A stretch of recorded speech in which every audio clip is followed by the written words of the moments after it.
दोस्तों नमस्कार। जैसा कि आप जानते हैं कि हम कुरान की आयतों का खुलासा करते हैं और तुमको ये भी बताते हैं कि किस तरह कुरान गैर मुस्लिमों के खिलाफ़ एक गुंडागर्दी है, एक अपराध है, एक वार किराई है। गैर मुस्लिमों की कत्ल करने की बात करने वाला ये इस्लाम है। और इसी के बारे में हम आपको अल-माइदा सूरा अल-माइदा की चैप्टर 5 की 60 आयतों का हमने अध्ययन किया है। आज हम आपको 60 से अगली आयत यानी कि 61वीं आयत से शुरू करेंगे और देखेंगे कि किस तरह ये इस्लाम पूरी तरह से एक गुंडागर्दी है गैर मुस्लिमों के खिलाफ। गैर मुस्लिमों को ये किताब कत्ल का आदेश देती है। ये वाहिद किताब है जो लोगों को कत्ल करने का आदेश देती है। दुनिया की कोई ऐसी किताब नहीं है जो कहने को अपने को धार्मिक कहते हैं और वो कत्ल करने का आदेश दे। यद्यपि मनुस्मृति भी एक मूर्खों द्वारा बनाई गई किताब है। इसमें भी लोग कहते हैं कि ब्रह्मा के मुख से ब्राह्मण पैदा हो गया, तो ये भी एक पागलपन है। और जो अपने को सर्वश्रेष्ठ मानते हैं, ख़ास तौर पर हिंदुस्तान के ब्राह्मण वर्ग के लोग, मैं उनको ये सब बताना चाहता हूँ कि तुम लोग भी उसी मूर्खता की जानिब हो जो मूर्खता इस्लाम के मानने वालों में है। अगर मनुस्मृति को आप मानते हो तो आप भी उसी तरह के मूर्ख हो जिस तरह की एक मुसलमान है जो झूठे अल्लाह पर विश्वास करता है और झूठे अल्लाह के नाम पर लोगों को बेवकूफ़ बनाता है। क्योंकि ये जो अल्लाह था कुरान का, ये मोहम्मद का बनाया हुआ था। और ये अल्लाह एक ऐसा अल्लाह है जो अल्लाह सिर्फ़ और सिर्फ लोगों को कत्ल करने में विश्वास रखता है, लोगों की औरतों को लूट कर ले जाने में विश्वास रखता है। तो दुनिया को बनाने वाला ये अल्लाह तो नहीं हो सकता। तो फिर ये अल्लाह कौन है? ये अल्लाह वास्तव में मोहम्मद का बनाया हुआ एक करैक्टर है जो कि मोहम्मद ने अपने फ़ायदे के लिए उतारा था। और उस अल्लाह की हर मुसलमान वंदना करता है। जो अल्लाह ये आदेश देता है कि गैर मुस्लिमों को जितना चाहो उतना कष्ट दो, जितना चाहो उनको परेशान करो। तो आप समझ सकते हैं कि किस तरह का ये इस्लाम है और किस तरह की ये आइडियोलॉजी है। कोई भी मौलाना आपको ये नहीं बताएगा कि इस्लाम में इतनी गुंडागर्दी भरी है, कुरान में इतनी गुंडागर्दी भरी है। इस गुंडागर्दी को दिखाने के लिए हम डेली इसलिए वीडियो डालते हैं दोस्तों। तो आपको ये समझ में आना चाहिए किस तरह से ये इस्लाम का अल्लाह एक गुंडागर्दी का वायस है, लोगों को, मुसलमानों को अपराधी बनाता है। और जब ये अपराध आगे बढ़ जाता है तो ये हमारे मुल्ले उसको अल्लाह के नाम पर सही ठहराने की कोशिश करते हैं। और सारे मुसलमान झूठ बोलते हैं जो ये कहते हैं कि अल्लाह रहमत वाला है, अल्लाह बड़ा दयावान है। वस्तुतः ये है कि अल्लाह से बड़ा तो कोई क्रूर और अत्याचारी नहीं है। क्योंकि एक अल्लाह एक झूठा है, कोई उसमें सच्चाई नहीं है। लेकिन अल्लाह एक ऐसा अल्लाह है जो अच्छे भले मुसलमान को इस्लाम की तरफ ले जाकर और उसको सर्टिफाइड आतंकी बना देता है। क्योंकि इस्लाम में जो कार्य हैं मुसलमानों को बताए हैं वो किसी अपराधियों के गैंग की तरह हैं। यानी एक मुसलमान जब कुरान पढ़ता है तो अपराधियों के गैंग की तरह काम करता है। और यही वजह है कि आज कोई भी मौलाना टेलीविज़न पर आने को तैयार नहीं। कोई मौलाना नहीं आना चाहता कि टेलीविज़न पर आए और हमारी बातों का खुलासा, हमारी बातों से इत्तेफाक, हमारी बात का अल्लाह है इसी तरह का अल्लाह है जो कि एक सीधी सादी एक अच्छे भले मुसलमान को भी गुंडा बनाने में यकीन रखता है। और निश्चित तौर पर जो आतंकवाद की जननी है ये वही कुरान है। तो आप देख सकते हैं कि किस तरह हमारे मुस्लिम भाई इस कुरान को पढ़कर अपराधी बन रहे हैं और लोगों में ये भ्रम फैलाने की कोशिश करते हैं। नहीं नहीं, अल्लाह तो बहुत अच्छा है, अल्लाह तो बड़ा अच्छा है। भाई अल्लाह नहीं है, जो भी कुछ है तुम्हारा मोहम्मद है। और मोहम्मद की वजह से ही ये पूरी दुनिया में जो गुंडागर्दी फैल रही है ये इसी का बायस है कि आज जगह जगह देखो कोई भी व्यक्ति मुसलमानों को पसंद नहीं करता। उसकी वजह यह है कि हर मुसलमान एक आतंकवादी गतिविधियों में शरीक है। क्योंकि उसकी किताब कहती है और वो अल्लाह के नाम पर, किताब के नाम पर सारी गुंडागर्दी दुनिया के खिलाफ़ करता है। दूसरों की औरतों को लूट लेने को जो धर्म जो अपने को धर्म वाले कहते हैं, इस्लाम कहते हैं, दूसरों की औरतों को लूटने वालों को ये अल्लाह आज्ञा देता है, जो मूर्ति पूजक है उनको कत्ल करने की आज्ञा देता है। यानी कि ये अल्लाह ऐसा प्रतीत होता है कि ये जैसे कि ये अल्लाह कातिलों का सरदार है। तो दोस्तों, आज इसी आयत को हम आगे बढ़ाएंगे। 61वीं आयत सूरह अल-माइदा की हम आपको बताते हैं और बताते हैं कि किस तरह ये सीधी की सीधी गुंडागर्दी है इस्लाम के नाम पर और कुरान के नाम पर। कुरान कोई शरीफ किताब नहीं है, बल्कि ये बदमाश किताब है जो कि हमेशा गैर मुस्लिमों को कत्ल करने की बात कहती है। अब ये क्या शरीफ है जो लोगों को कत्ल करने, लोगों को लूटने, लोगों की औरतों के साथ उनको बाज़ारों में बेचने, उनकी बेइज्जती करने में जो यकीन रखती हो जो किताब, उस किताब को आप कहते हो कि ये किताब एक शरीफ किताब है। कुरान शरीफ है, ये कुरान करीम हो सकती है, कुरान पाक हो सकती है। वस्तुस्थिति ये है कि ये किताब एक फुल टू फुल क्रिमिनोलॉजी है, गुंडागर्दी है। और यही वजह है कि आज कोई मुसलमान ये बताने को तैयार नहीं कि आप इस कुरान को पढ़कर अच्छे आदमी क्यों नहीं बन रहे, क्योंकि किसी भी मुसलमान का ये इरादा ही नहीं है कि हम अच्छे आदमी बने। क्यों? क्योंकि इनके दिमाग में एक गलतफहमी पैदा कर दी गई है कि ये किताब अल्लाह के नाम पर है, एक झूठे अल्लाह के नाम पर, और इस किताब से हमको जन्नत मिलेगी, 72 हूरें मिलेंगी। कल किसी ने टिप्पणी की थी कि 72 हूरों का तसव्वुर कहाँ है। तो दोस्तों, मैं 72 हूरों का तसव्वुर, उसकी परिकल्पना अभी कुरान से ही ली है।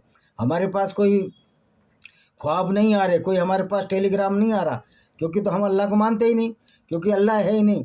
तो जो भी कुछ लिया है हमने इनकी किताबों से लिया है, और इन्हीं की किताबों से हम ये बताते हैं और लोगों को ये साबित करना चाहते हैं कि ऐसे मुसलमान जो सच्चे मुसलमान हैं उनसे बचो, क्योंकि सच्चा मुसलमान कभी आपसे दोस्ती नहीं करेगा, वो आपको कत्ल करेगा, क्योंकि इस्लाम इसलिए कत्ल की इजाज़त देता है। तो दोस्तों, अब हम 61वीं आयत शुरू करते हैं। बहुत कुछ आपको बता दिया गया है, तो आओ ये 61वीं आयत शुरू करते हैं। और मुसलमानों, जब ये लोग तुम्हारे पास आते हैं तो कहते हैं हम तो ईमान लाए हैं, जबकि वे कुफ्र लिए आए। इसमें मोहम्मद लोगों को बेवकूफ़ बना रहा है, कह रहा है कि जब वो तुम्हारे पास आते हैं कहते हैं हम तो ईमान लाए, क्योंकि मोहम्मद के ज़माने में मुसलमानों से यहूदी लोग और ईसाई लोग जो कि मोहम्मद के सामने रहते थे वो डरते थे, इसलिए वो कह देते हैं हम तो ईमान लाए। और फिर बाद में वो मुकर जाते, कि वो भी जानते थे कि मोहम्मद झूठ बोलता था, एक झूठा नबी, एक झूठ बोलने वाला नबी, एक लुटेरा व्यक्ति जो अपने को पैगंबर कहता हो, उसके साथ कोई नहीं चल सकता, ये आपको भी पता है।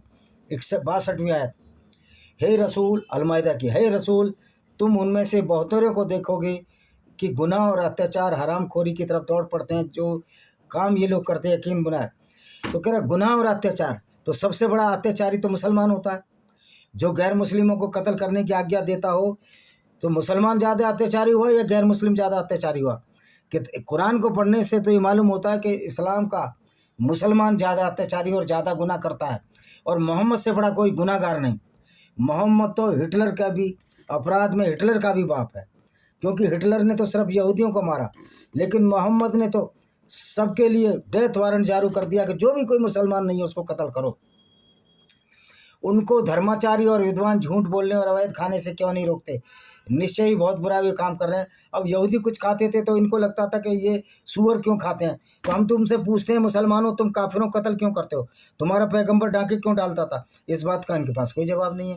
यानी कि अब मान न मान तेरा मेहमान, ये पैर फंसाने की जो आदत हर मुसलमान की इस्लाम के नाम पर है, यही इनके विनाश का कारण बनती जा रही है। यही वजह है कि रोज़ हजारों लाखों मुसलमान 72 हूरों के पास भेजे जा रहे हैं, क्योंकि इस्लाम की गुंडागर्दी को अब सहन करने का मादा हमें नहीं बचा है। और यहूदी कहने लगे अल्लाह का हाथ बंधा हुआ है, उन्हीं के हाथ बांध दिए जाएं। देखिए, अल्लाह है ही नहीं तो हाथ क्या बंधा हुआ है? ये तो मोहम्मद का फ्रॉड था जो अल्लाह के नाम पर चलाया, जिसको हम इस्लाम के नाम से जानते हैं। और उनके इस कहने पर अल्लाह की फिटकार बरसे। उसके दोनों हाथ तो खुले हुए हैं, जिस तरह चाहता है खर्च करता है। अल्लाह कैसे खर्च करता है? मुसलमानों को लुटेरा बनाता है और फिर कहता है कि आपस में मुसलमान एक दूसरे का भक्त बन जाओ। और क्या कहता है? और जो किताब तुम्हारे पास उतारी गई है उसका शक व हसद उनमें से बहुतों को कुफ्र उल्लंघन को बढ़ावा देगा। और हमने उनके बीच प्रलय के दिन शत्रुता और बैर डाल दिया है। जब ये लोग लड़ाई की आग भड़काते हैं तो अल्लाह उनको बुझा देता है, और धरती में अवतर फैलाने के लिए दौड़ते फिरते हैं। अल्लाह बिगाड़ फैलाने वालों का दोस्त कह रहा है। जब ये लड़ना चाहते हैं यहूदी तो अल्लाह उनको बुझा देता है। तो अल्लाह तो सबसे ज़्यादा आग भड़काता है। अल्लाह की वजह से ही तो यहूदी कत्ल हुए, फिर ईसाई कत्ल हुए, फिर हिंदू कत्ल हुए। कौन सी ऐसी कौम नहीं है जिन्हें अल्लाह के मानने वाले गुंडे, जिनको कि हम मुसलमान के नाम से जानते हैं, जो सच्चा मुस्लिम है वो सच्चा गुंडा है, अपराधी है। ये बात हमारे मुस्लिम भाई भी जानते हैं कि अगर हम इस्लाम पर चलेंगे तो जेल में जाएंगे। और अगर अहले किताब ईमान लाते डरते तो हम उनकी बुराइयां उनसे दूर कर देते, उनको नेमत आराम। कह रहा अगर मुसलमान बन जाते तो स्वर्ग के बागों में पहुंचा देते जहाँ नहरें बह रही होती। अरे भाई, तुम्हारे सऊदी अरब में तो एक नहर नहीं है।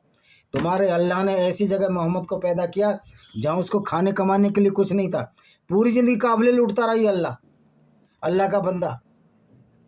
66 अगर ये लोग तौरीत इंजील और सही पे उनके पास उनके परवरदिगार की तरफ से नाजिल किए थे, उनके अहकाम को कायम रखते, ज़रूर उनके ऊपर से भी रिज़्क़ बरस पड़ता और पाँवों के नीचे से उबाल आता तो ये खूब चैन से खाते। उनमें कुछ लोग तो दाल पर है, मगर उनमें बहुत से कुछ बुराई कर। इसमें क्या, अगर तौरेत और इंजील जो परवरदिगार, पहली बात तो है कि मोहम्मद ने बहुत बड़ा झूठ बोला। तौरेत यहूदियों की धर्म पुस्तक है, इंजील जिसको ओल्ड टेस्टामेंट बाइबल कहते हैं वो ईसाइयों की धर्म पुस्तक है। इसका कोई भी नाता ना अल्लाह से ना मोहम्मद से है। लेकिन मोहम्मद ने दिखाने की साबित कोशिश की कि जो पुराने पैगंबर आए थे जो यहूदियों के, और मैं उन्हीं में से एक हूँ। यानी कि मोहम्मद के पास कोई उदाहरण ही नहीं था। मोहम्मद ईसाई और धर्म पुस्तक तोरा और बाइबल से ही आइडियोलॉजी लाया, क्योंकि तो कुरान तो थी नहीं और इतना इसमें दिमाग नहीं था कि ये नई किताब गढ़ लेता। इसने झूठा अल्लाह बनाया और आधी आयतें उनकी चोरी कर ली यहूदियों की। आप देखोगे, कुरान पढ़ोगे तो आपको समझ में आ जाएगी, और यहूदियों की धर्म पुस्तक तोरा पढ़ोगे समझ आएगी। मोहम्मद ने श्लोक भी चोरी किए, आयतें भी चोरी की, जबकि डाके तो इसने डाले धन लूटने के लिए, और मानसिक रूप से भी ये डकैती की इसने। तो मोहम्मद मानसिक रूप से भी और शारीरिक रूप से, दोनों रूप से डकैती के कार्य किए इसने। ये रसूल जो हुक्म हमारे पालनहार की तरफ से तुम पर उतारा गया उसको पहुंचा दो। अगर तुमने ऐसा ना किया तो समझ लो तुमने उसका कोई पैगाम ही नहीं पहुंचाया। तुम डरो नहीं, अल्लाह तुमको लोगों से बुराई से बचाएगा। निश्चय अल्लाह इनकार करने वालों को मार्ग नहीं दिखाता। अल्लाह जो अल्लाह को इनकार करता है उनको मार्ग नहीं दिखाता है, ये किताब कहती है। सच्चाई तो ये है कि जो अल्लाह के साथ चलते हैं अल्लाह उन्हीं को अपराधी बनाता है, उन्हीं को मूर्ख बनाता है, उन्हीं को बेवकूफ़ बनाता है। और उनकी बातें सुनकर, किसी मौलाना की बात सुनकर हमको हंसी आती है कि किस तरह ये ब्रेन वॉश और पागल हो चुका है। ये रसील तुम कह दो अहले किताब, जब तक तुम तौरात और इंजील, वही तौरात इंजील, फिर वही बीमारी मोहम्मद को। अबे तौरात का क्या इस्लाम से वास्ता, इंजील ओल्ड टेस्टामेंट का क्या इस्लाम से वास्ता? भाई कोई वास्ता नहीं है। तुम्हारे परवरदिगार की तुम पर नाजिल हुई है तो उनके लिए नाजिल हुई है। ये यहूदियों पर ईसाइयों पर पुस्तक आई है, तुम्हारे अल्लाह ने नहीं भेजी। अल्लाह को तो मानते भी नहीं, अल्लाह को तो तुम्हारे पैर की जूती के नीचे रखते हैं, और जो अल्लाह हमको कत्ल करेगा वो हमारे पैर की जूती के नीचे, ऐसा अल्लाह। तो उनके करे तुम्हारा मजहब कुछ भी नहीं, यहूदी क्रिश्चनों का कोई मजहब नहीं है, लेकिन मुसलमानों का मजहब है। मुसलमानों का पैगंबर बहुत बढ़िया है, जो काफिले लूटता था, औरतों को बाज़ारों में बेच देता था और जगह जगह मारकाट करता था। काबा में 360 मूर्तियाँ तोड़ दी। तो इससे बड़ा पागल कोई आपको मिलेगा जो पैगंबर के नाम पर मुसलमानों को बेवकूफ़ बना के चला गया? निसंदेह वे लोग ईमान लाए जो यहूदी की हुए हैं, साबई यानी साबरी और ईसाई, गर्ज कुछ भी हो, जो अल्लाह अंतिम दिन पर ईमान लाएगा, अच्छे काम करेगा, उन पर अल्लाह। ईसाई और यहूदियों से कह रहा तुम भी मुसलमान बन जाओ, यानी तुम भी लुटेरे बन जाओ जैसे मोहम्मद लुटेरा था। ये है इस मोहम्मद का पैगाम। कोई कुरान अल्लाह का पैगाम नहीं, अल्लाह है नहीं, ये मोहम्मद का पैगाम था। हमने बनी इजराइल से दृढ़ वचन ले लिया था, उनके पास बहुत सारे रसूल भी भेजे थे। अब बनी इसराइल ईसाइयों कहते हैं, ईसाई से कौन सा वचन ले लिया था भाई अल्लाह ने? ईसाई तो अल्लाह को गालियाँ देते हैं क्योंकि अल्लाह है ही नहीं। वो बेचारा अल्लाह मुफ्त में गालियाँ खा रहा है जो मोहम्मद ने बनाया। यानी कि अल्लाह, मोहम्मद ने तो गलत काम किए और उस अल्लाह, झूठे अल्लाह को गालियाँ खिलवा रहा है कि कैसा अल्लाह है जो ऐसा पैगंबर भेजा जो काफिले लूटता था, जो सब कुछ गलत कार्य करता था, दूसरों की फसलें लूट लेता था, घोड़े हथियार लूट लेता था, और कैसा कामी और लोभी प्रवृत्ति लालची प्रवृत्ति तक का था जो काफिले तक लूटता था। तो इन बुरे लोगों ने किसी को जुटला दिया, किसी को ही कत्ल कर डाला। अब कत्ल क्या, जीसस को कत्ल कर दिया था, तो ये उसी को गाना गा रहा है। लेकिन इस्लाम की वजह से कितने लोग कत्ल हुए, कितने लोग बलात्कार हुए। लानत है तेरे जैसे पैगंबर मोहम्मद पर जो कहते हैं कि गुस्ताखे रसूल की यही सजा सरतन से जुदा, सरतन से जुदा। मैं उनसे कहना चाहता हूँ, तुम्हारा पैगंबर लुटेरा, बलात्कारी, अत्याचारी हो तो उसकी गुस्ताखी तो उसने की मानवता के खिलाफ। तो सरसन से जुदा तो अगर मोहम्मद का होता उसका होना चाहिए था, और उन लोगों का होना चाहिए जो मोहम्मद के नाम पर सरतन जुदा के नारे लगाते हैं। इसके लिए हम सबको इस्लामी गुंडागर्दी के खिलाफ लड़ना होगा। नहीं एक दिन दूर नहीं, ये इस्लाम के जगह जगह बेवकूफ़ लोग, ब्रेन वॉश पीपल आपको कत्ल करने लगेंगे गली गली में। ये दिन बहुत दूर नहीं, इसके लिए हमें लड़ना होगा। इसी के साथ हम इस वीडियो को विराम देते हैं। वंदे मातरम, जय हिंद, आपका दिन शुभ हो।